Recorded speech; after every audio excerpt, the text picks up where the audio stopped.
Hello à tous et bienvenue dans une toute nouvelle vidéo. Je suis très heureuse de vous retrouver aujourd'hui pour vous parler marathon. Je sais que beaucoup d'entre vous préparent des marathons.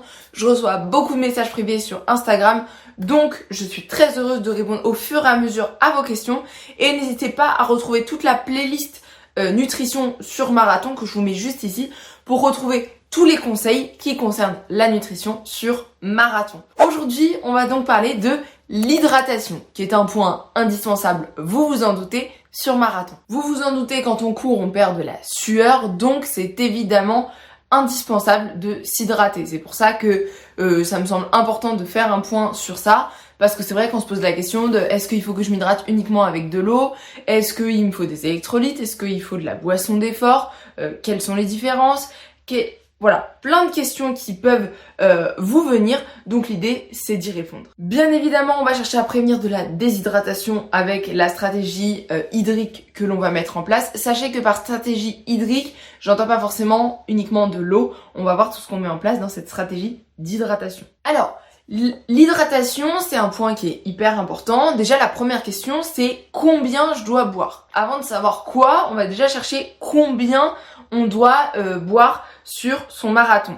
Alors peut-être que vous le savez ou vous le savez pas, la nutrition ça se compte toujours au temps, jamais au kilomètre. Pourquoi ? Parce que votre champion du monde qui va courir le marathon en 2h02, il va bien courir 42 km et la personne comme moi qui met 4h50 sur le marathon, j'ai aussi couru pendant 42 km, juste j'ai mis un peu plus de temps.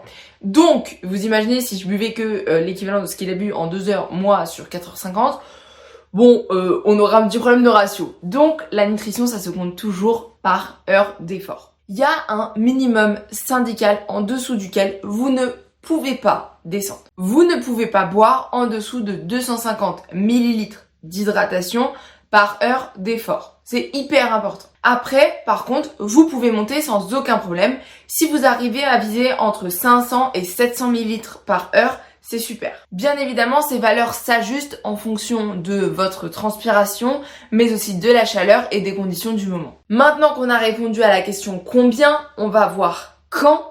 Donc, quand est-ce qu'on boit ?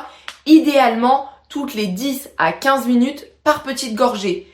Quel que soit le contenu de ce que vous allez boire, et on va le voir juste après, que ce soit de l'eau, de l'électrolyte, de la boisson d'effort, bref, ce que vous voulez, toutes les 10 à 15 minutes par petite gorgée. On évite le demi-litre à une demi-heure d'effort en one shot, c'est pas le meilleur plan. Sinon, attention, vous allez avoir des désagréments, notamment au niveau digestif.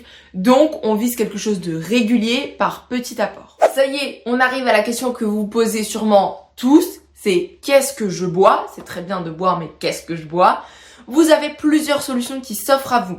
Vous avez l'eau claire, les électrolytes ou la boisson d'effort. Donc, l'eau claire, c'est une solution. Je vais pas dire c'est une bonne ou une mauvaise solution.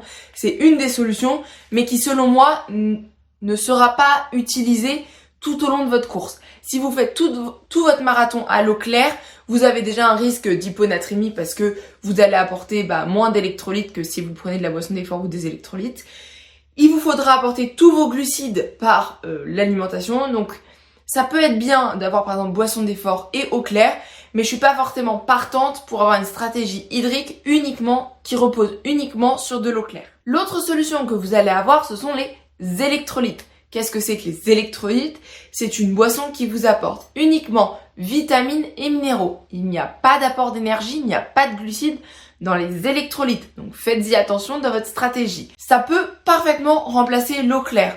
En général, ça désaltère quand même plus qu'une boisson d'effort qui a un goût sucré et qui peut in fine finir par peut-être vous écœurer. Par contre, les électrolytes contribuent nettement à votre apport en vitamines et minéraux. Et enfin, la dernière solution, c'est la boisson d'effort. Donc la boisson d'effort, qu'est-ce que c'est ? C'est une boisson à base de glucides et d'électrolytes. Et donc là, vous avez tout ce qu'il vous faut pour apporter tout ce dont vous avez besoin pendant votre effort. La boisson d'effort, je trouve que c'est une solution très pratique. La contrainte qu'elle a, c'est qu'il faut pouvoir la transporter sur vous parce qu'il vous faudra tester en amont les concentrations qui vous conviennent. Les boissons d'effort peuvent être maison ou industrielles, ça c'est vous qui voyez. Par contre, attention au grammage. Pour la dernière partie de cette vidéo, je voulais quand même vous faire un top 3 des erreurs les plus fréquentes d'un point de vue hydratation que je peux voir en consultation. La première erreur la plus fréquente que je peux voir, c'est de ne pas boire sur les premiers kilomètres parce que on se dit c'est les premiers kilomètres, donc je suis pas obligée de boire, je suis pas encore fatiguée, j'ai pas encore soif. Faux! Il vous faut absolument boire dès les 15-20 premières minutes. Vous pouvez prendre vos premières gorgées. La deuxième erreur, et je l'ai cité tout à l'heure dans la vidéo, c'est de boire en one shot. Vraiment, vous vous dites, je bois une fois dans l'heure, mon 500 ml il passe en une fois. Là, bonjour les troubles digestifs et la sensation d'eau dans le ventre. Donc vraiment, on mise sur la régularité. Et enfin, la troisième et dernière erreur, et pas des moindres, c'est de changer de boisson le jour J. Vous avez tout testé pendant votre prépa et vous arrivez le jour J, vous vous dites je vais pas me porter ma petite boisson, je vais plutôt prendre ce qu'il y a sur le ravito. Ouais, sauf que ce qu'il y a sur le ravito, vous l'avez jamais testé, donc c'est un petit peu dommage. Donc, tout ce que vous testez à l'entraînement, vous le reproduisez le jour de la course. C'est hyper important. Et voilà, c'est tout pour cette vidéo. J'espère sincèrement qu'elle vous aura plu. Si le sujet de la nutrition sur marathon vous intéresse, je vous invite à découvrir mon e-book sur lequel je vous ai donné tous mes conseils nutritionnels pour préparer au mieux votre marathon. Donc, n'hésitez pas à aller le trouver sur la boutique de mon site internet. Et puis, si vous avez d'autres questions, l'espace commentaire est là pour ça. Je me ferai un plaisir de vous répondre et je vous dis à très très vite dans une nouvelle vidéo. Salut tout le monde!